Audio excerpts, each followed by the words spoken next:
एक राजा था, उसका मंत्री भगवान का भक्त था।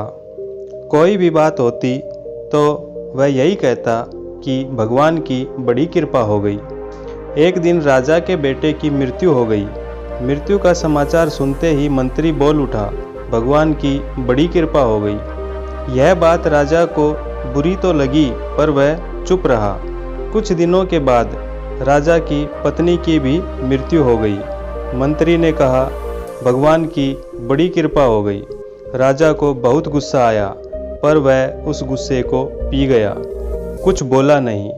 एक दिन राजा के पास एक नई तलवार बनकर आई। राजा अपनी अंगुली से तलवार की धार देखने लगा तो धार बहुत तेज होने के कारण राजा की उंगली कट गई। मंत्री पास में ही खड़ा था। वह बोला, भगवान की बड़ी कृपा हो गई। अब राजा के भीतर जमा गुस्सा बाहर निकला और उसने तुरंत मंत्री को राज्य से बाहर निकल जाने का आदेश दे दिया और कहा कि मेरे राज्य में अन्न जल ग्रहण मत करना। मंत्री बोला, भगवान की बड़ी कृपा हो गई। मंत्री अपने घर पर भी नहीं गया, साथ में कोई वस्तु भी नहीं ली और राज्य के बाहर निकल गया। कुछ दिन बीत गए। एक बार राजा अपने साथियों के साथ शिकार खेलने के लिए जंगल गया। जंगल में एक सूअर का पीछा करते करते राजा बहुत दूर घने जंगल में निकल गया।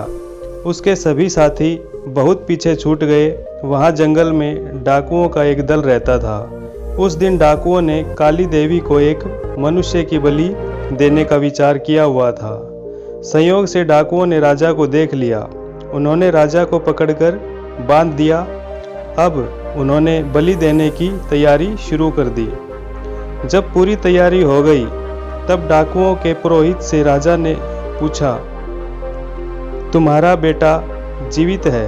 राजा बोला, नहीं, वह मर गया। पुरोहित ने कहा कि इसका तो हृदय जला हुआ है। पुरोहित ने फिर पूछा, क्या तुम्हारी पत्नी जीवित है? राजा बोला, वह भी मर चुकी है। पुरोहित ने कहा कि यह तो आधे अंग का है, अतः यह बलि के योग्य नहीं है, परंतु हो सकता है कि यह मरने के भय से झूठ बोल रहा हो। पुरोहित ने राजा के शरीर की जांच की तो देखा कि उसकी अंगुली कटी हुई है। पुरोहित बोला, अरे यह तो अंग भंग है, बलि के योग्य है ही नहीं, इसको छोड़ दो। डाकुओं ने राजा को छोड़ दिया। राजा अपने घर लौट आया। लौटते ही उसने अपने सैनिकों को आज्ञा दी कि हमारा मंत्री जहाँ भी हो उसको तुरंत ढूंढकर हमारे पास लाओ। जब तक मंत्री वापस नहीं आएगा तब तक मैं अन्न जल ग्रहण नहीं करूँगा। राजा के सैनिकों ने मंत्री को ढूंढ निकाला और उससे तुरंत राजा के पास वापस चलने की प्रार्थना की। मंत्री ने कहा, भगवान की बड़ी कृपा हो गई। मंत्री राजा के सामने उपस्थित हो गया।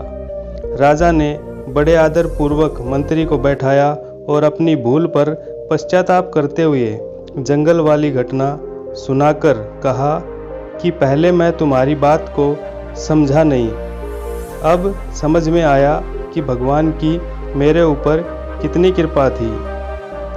भगवान की कृपा से अगर मेरी उंगली न कटती तो उस दिन मेरा गला कट जाता, परंतु जब मैंने तुम्हें राज्य से निकाल दिया तब तुमने कहा कि भगवान की बड़ी कृपा हो गई। तो वह कृपा क्या थी, यह अभी मेरी समझ में नहीं आया। मंत्री बोला, महाराज, जब आप शिकार करने जाते हैं तब मैं भी आपके साथ जंगल में जाता हूँ। आपके साथ मैं भी जंगल में बहुत दूर निकल जाता हूँ, क्योंकि मेरा घोड़ा आपके घोड़े से कम तेज नहीं है। डाकू लोग आपके साथ मेरे को भी पकड़ लेते। आप तो उंगली कटी होने के कारण बच गए, पर मेरा तो उस दिन गला ही कट जाता। इसलिए भगवान की कृपा से मैं आपके साथ नहीं था, राज्य से बाहर था, अतः मैं मरने से बच गया। अब मैं पुनः अपनी जगह वापस आ गया हूँ। यह भी भगवान की कृपा ही तो है। अतः हमें भी जीवन में आई हुई परेशानियों से परेशान नहीं होना चाहिए, क्योंकि जो होता है अच्छे के लिए ही होता है। वीडियो पसंद आई हो तो please subscribe my channel. Thanks a lot.